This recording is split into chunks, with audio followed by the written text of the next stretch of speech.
Mahkamah Konstitusi memutuskan pemungutan suara ulang atau PSU di Pilkada Kabupaten Serang. Pengamat pemilu mengapresiasi putusan MK itu dan berharap ada efek jera bagi pejabat negara yang cawe-cawe di kontestasi pemilu.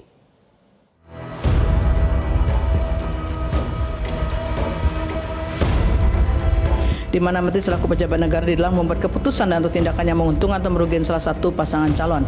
Tidak dapat dipungkiri bahwa tindakan Hayandi Susanto selaku menteri dapat secara signifikan mempengaruhi sikap kepala desa selaku subjek yang menerima manfaat dalam kegiatan dan program Kementerian Desa dan Pembangunan Daerah tertinggal sehingga berdampak secara signifikan pada tindakan yang menguntungkan atau merugikan pihak tertentu dalam pemilu kada. Pada sidang pleno putusan perselisihan hasil Pilkada Serentak 2024 yang digelar di Gedung MK Jakarta Pusat Senin 24 Februari lalu, Mahkamah Konstitusi mengabulkan gugatan hasil pemilihan Bupati Serang 2024 dan meminta KPU setempat untuk segera menggelar pemungutan suara ulang di semua TPS yang ada di Kabupaten Serang, Banten. Sesuai dengan Undang-Undang Pemilu, maka pemungutan suara ulang harus digelar KPU Serang paling lambat 60 hari setelah adanya keputusan dari MK. Pada isi pertimbangannya, MK menemukan adanya ketidaknetralan aparatur kepala desa hingga mempengaruhi pemenangan pasangan calon nomor urut 2 di Pilkada Serang 2024, yakni Paslon Ratu Rahmatu Zakiyah dan Muhammad Najib Hamas. MK pun meyakini telah terjadi praktik keberpihakan yang dilakukan oleh kepala desa dan melanggar pasal 71 ayat 1 Undang-Undang Nomor 10 Tahun 2016. Seperti diketahui, calon Bupati Serang Ratu Rahmatu Zakiyah merupakan istri dari Menteri Desa dan Pembangunan Daerah Tertinggal Yandri Susanto.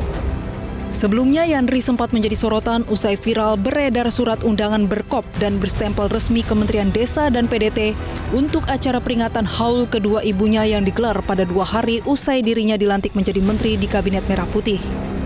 Atas putusan pemungutan suara ulang dari MK, Komisi Pemilihan Umum Kabupaten Serang menyatakan siap menjalankan hasil sidang gugatan tersebut.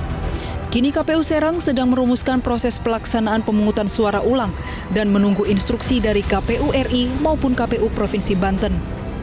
Masih menunggu arahan KPU RI, rencananya 2-3 hari ke depan kita akan ada rapat koordinasi dengan semua ini kaitan dengan daerah-daerah yang terdampak putusan. Pak, optimis nggak sih Pak bisa terlaksana dalam 60 hari ini Pak? Ya harus optimis dong. DPT berubah. Sudah terlatih menjadi. DPT sendiri gimana Pak? DPT yang kemarin kan, putusan MK-nya kan begitu, menggunakan DPT yang digunakan pada Pilkada tanggal 27 November 2024. Pengajar pemilu di Fakultas Hukum Universitas Indonesia Titi Anggraini mengapresiasi keputusan MK yang memerintahkan pemungutan suara ulang di Pilbub Serang. Menurut Titi, sudah seharusnya penyelenggara negara tidak mengintervensi jalannya kontestasi dalam penyelenggaraan sebuah pemilihan umum.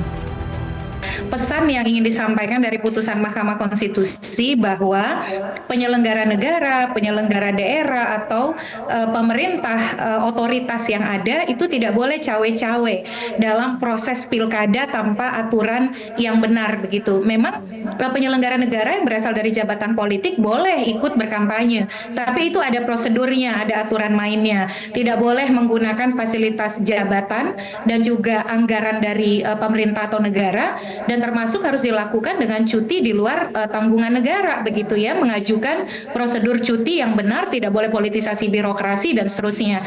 Jadi kalau itu dilanggar, tentu yang paling pertama kali tercederai prinsip dan asas pemilu yang jujur, adil dan setara begitu. Disitulah secara fundamental dia menjadi runtuh ketika penyelenggara negara, pejabat daerah, pejabat negara itu tidak netral dalam sebuah proses kontestasi. Dari Jakarta dan Serang, Provinsi Banten, Tim Liputan Metro TV. Jelajahi cara baru mendapatkan informasi. Download Metro TV Extend sekarang.